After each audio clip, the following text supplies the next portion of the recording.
Hello. Hello.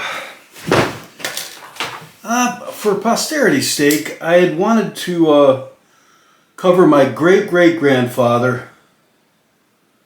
I have a letter from him and some other records.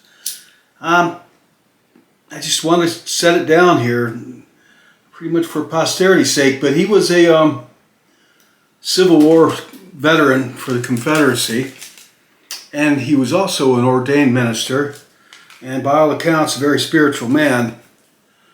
And I thought I'd cover him. He was a man with a dark past that I will get into. All right, so his name was A.J. Workman, and he was on my mother's side, the Wootens. His daughter was my great-grandmother, Stella Wooten. And here's a picture of Stella and her husband, Riley, who was my great-grandfather. And this is them, and they lived in West Virginia. I don't know, I would guess this picture's around the turn of the century. And you can see Riley, my mother knew these people. See, that's another reason I'm putting this down here, because my mother told me about these people. She knew them. And they lived in West Virginia, or were from Virginia and West Virginia. And Stella was a renowned, very good cook. She looked quite stern there. And Riley, her husband, was a coal miner who died from black lung when he was in his 50s. And the rest of this picture, there's a couple other people in the photo. One is the minister's wife, and and my mother told me that my great-grandmother Stella did not get along with that woman, which would explain why she looks kind of cross. Riley was my great-grandfather Riley. In this, my mother recalls he was really good with children. He liked to grow popcorn, so when the family visited him, he always would cook popcorn and chestnuts over the fire. And he was real good outdoors and taught everybody how to hunt, how to fish, how to get crawdads, stuff like that, like you'd expect somebody who lives out in the hills in West Virginia, around the 1890s or 1900s. And he really loved his dogs. He had hunting dogs.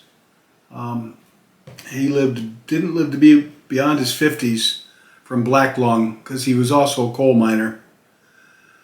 And Stella lived to be a very old woman. Very, very. In fact, I remember her.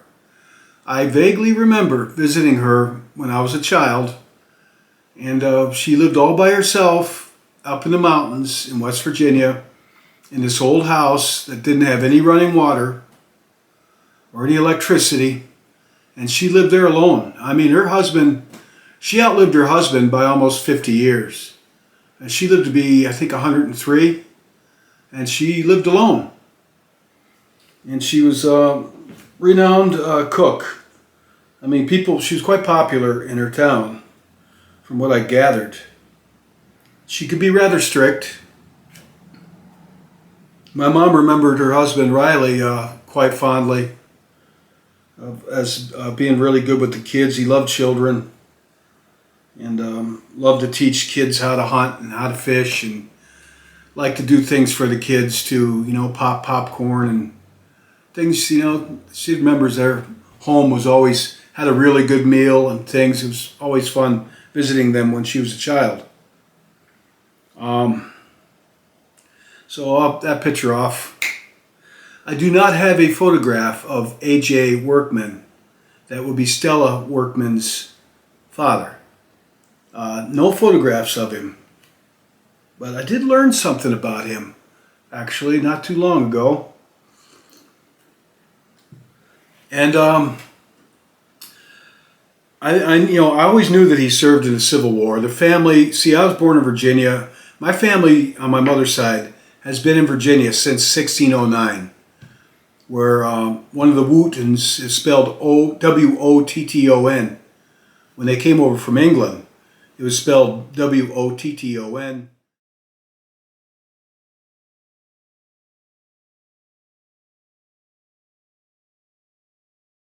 Otton. And they probably pronounced it Wooten, but when people read it, they probably called it Wotton. And so they probably got tired of being called Wotton and started spelling their name like it's pronounced when they were in America, which was Wooten.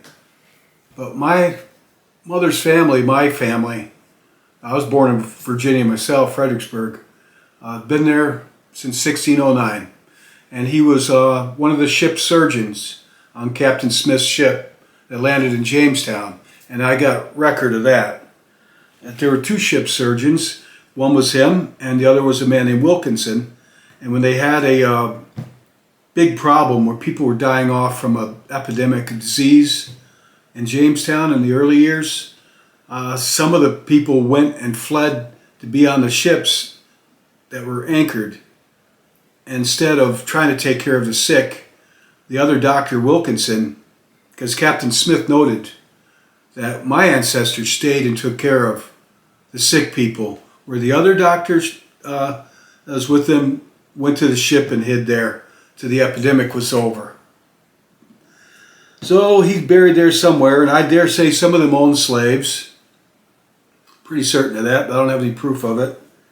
My brother did a lot of research on this. I'm getting a lot of this from him. And he said, yes, some of them had record of owning slaves. And here's the other thing. Some of my ancestors, such as A.J. Workman, was half black. I found out.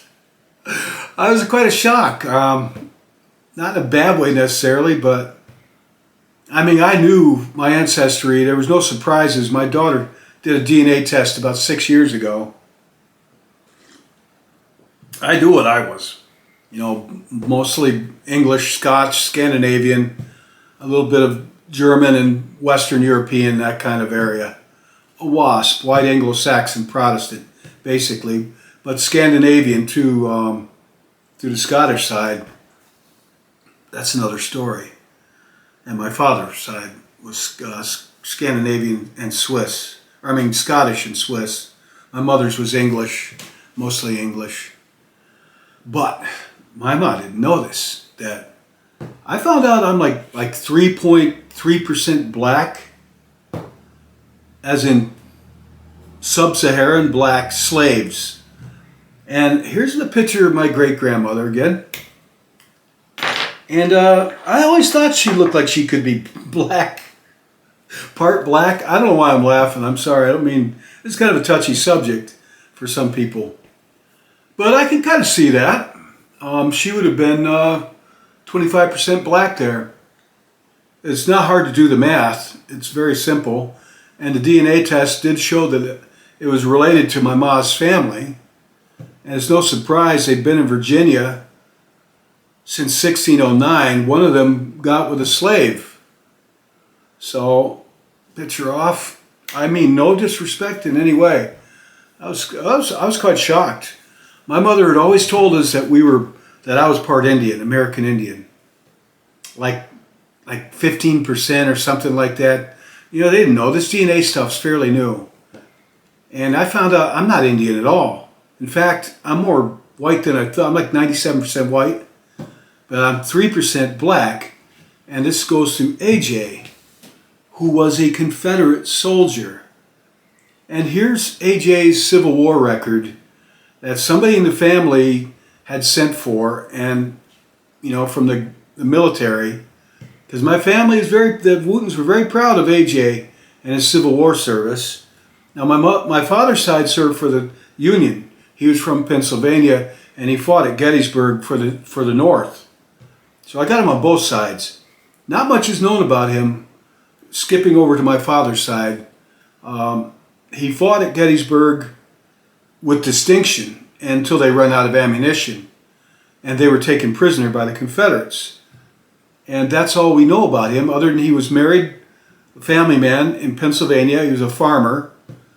Then he was taken prisoner at Gettysburg, and the only other record of him after that is his death record like 7 or 8 years later, and he was out in Kansas where he died, somewhere out in the Midwest, where he died, remarried and died. But I found out that, especially in the North, if you were taken prisoner back then, some of those small communities considered it a dishonor and a shame that you surrendered. I'm not making this up. You know, that might have been the case, where you don't even bother coming home. Or maybe his wife thought that, who was also one of my great-grandparents, equally as much. I just don't know as much about them. I think in math, what I have, like 8 of them or more, 16, I don't know. Let's see.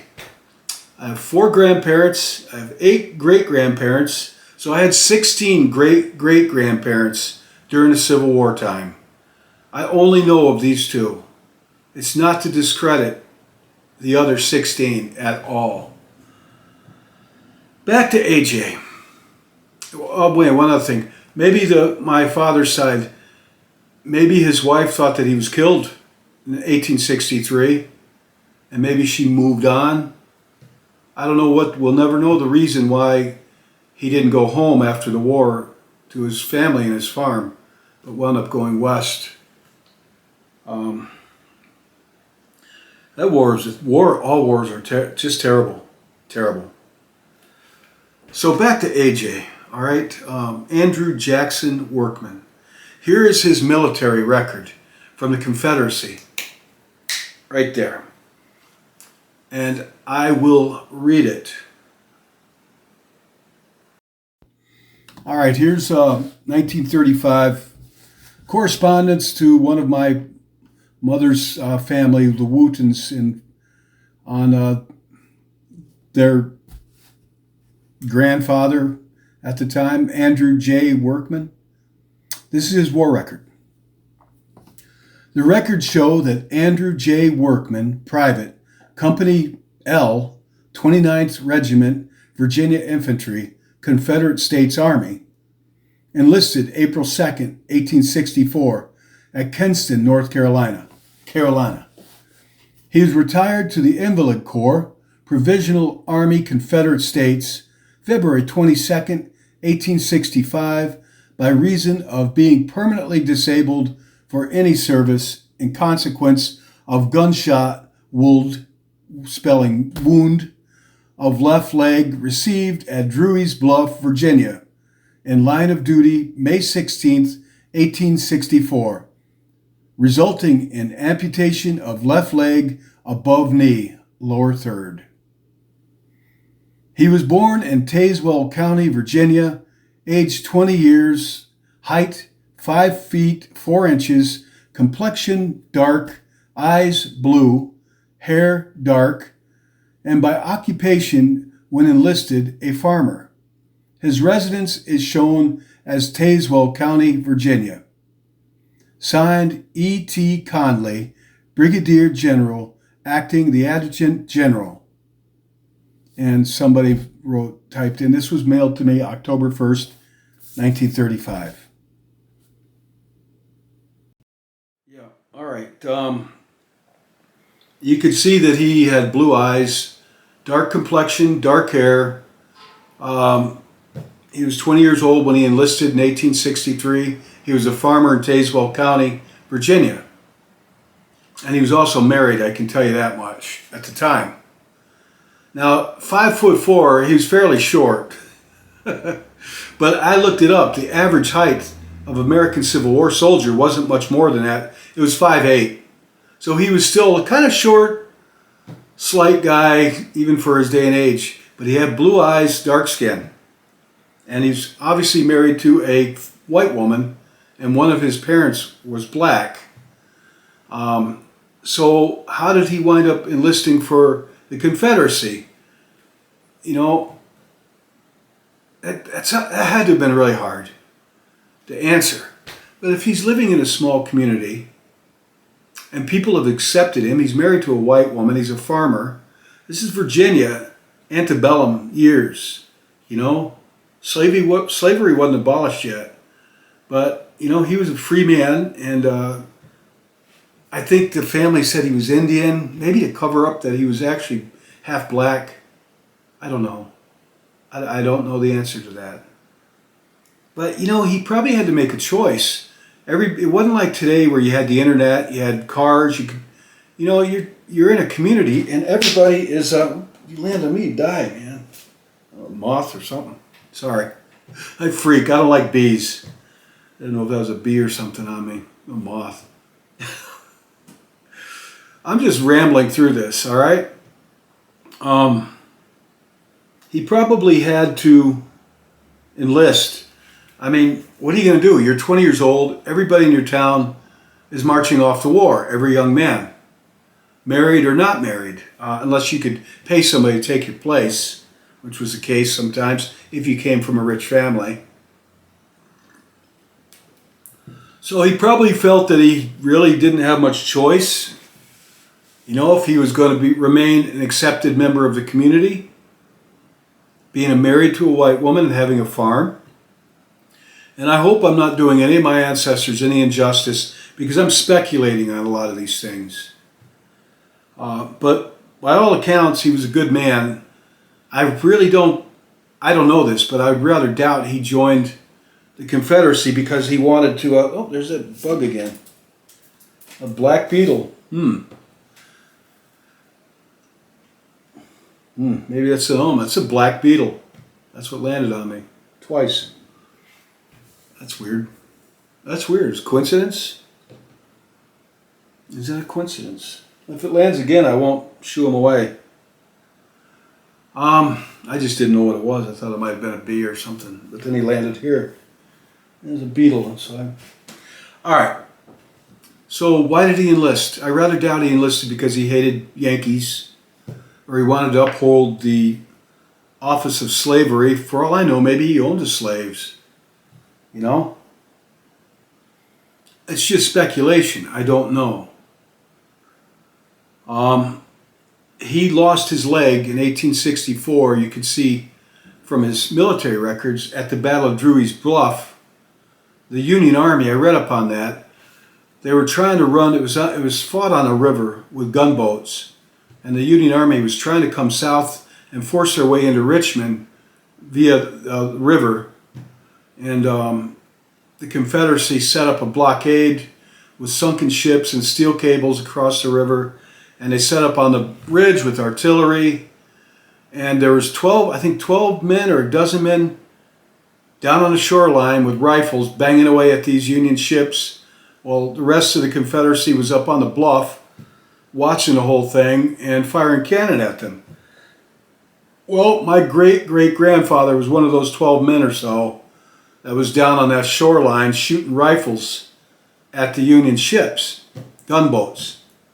And he was one of the men wounded during that. And you know what? I wonder, did he volunteer to go down there? Or did somebody tell him to go down there? Another thing we'll never know. But he got shot and he lost his leg. He was evacuated to Richmond and discharged to go home and with one leg. How much farming are you going to do in 1865 with one leg? Not much. He was a talented shoemaker. His daughter Stella was born about this time. And we have a pair of baby shoes that he made out of pigskin. And there was a note that he wrote that was tucked into these shoes.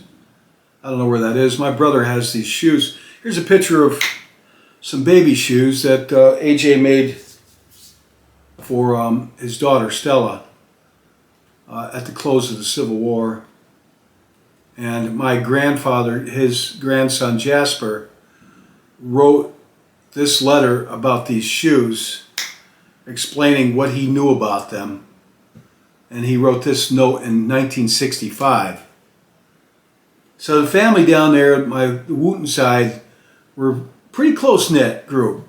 And they really loved AJ, I know that. But he lived to be an old man.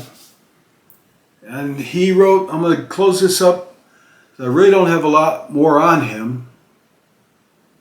Um, Unfortunately, I've asked my cousins down south.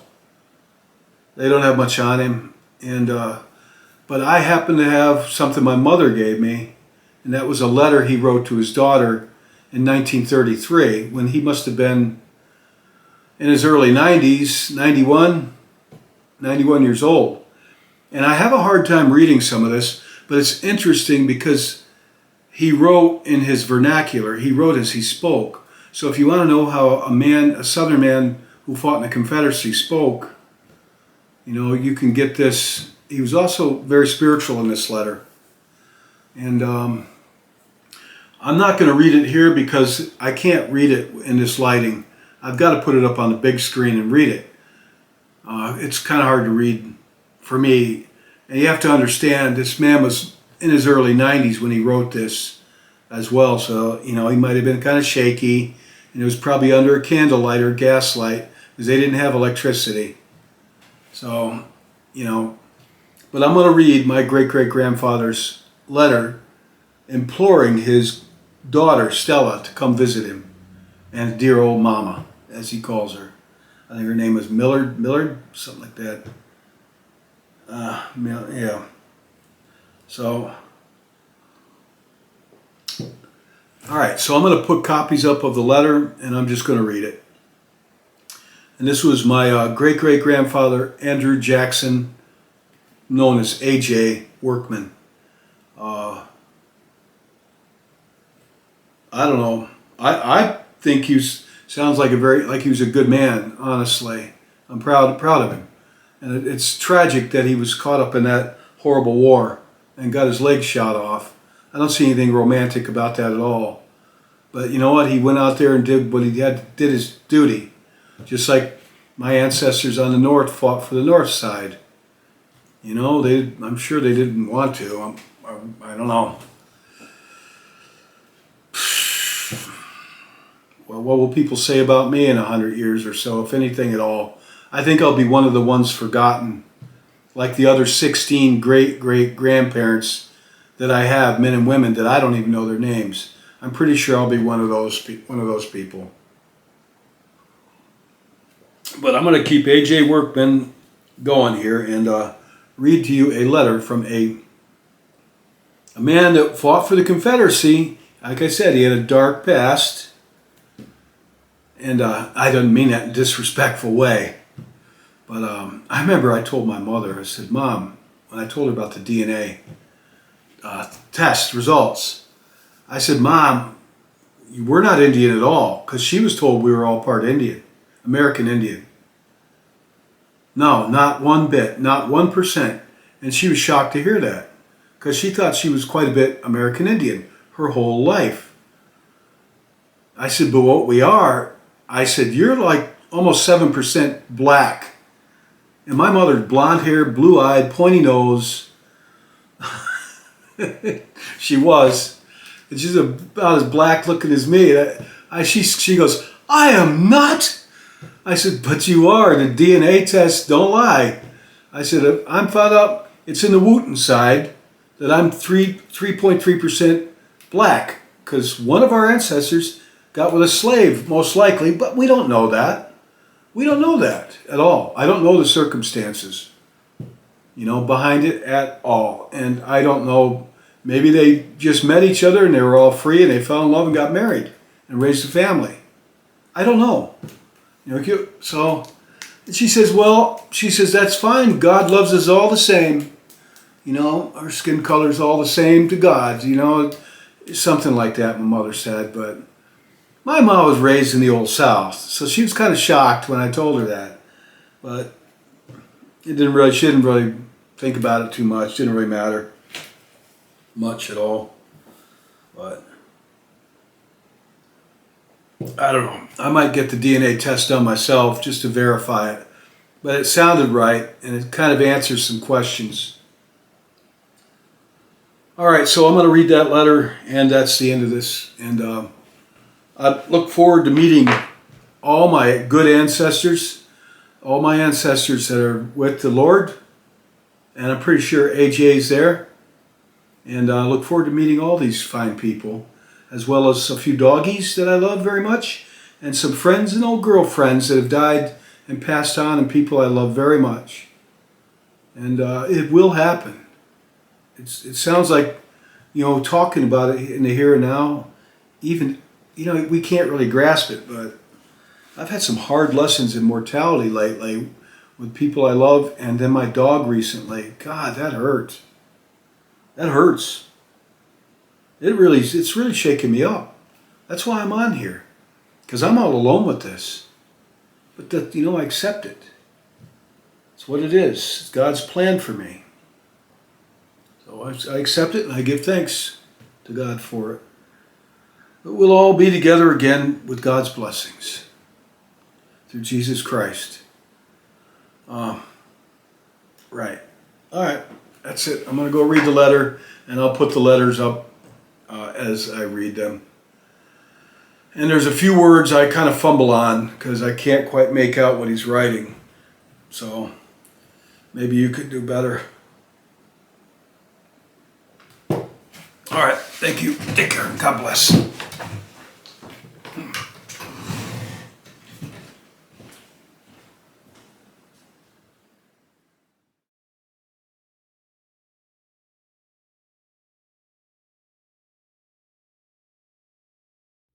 All right. What follows is a reading of my great-great-grandfather, Andrew Jackson, or A.J. Workman's letter to his daughter, Miss Stella Wooten.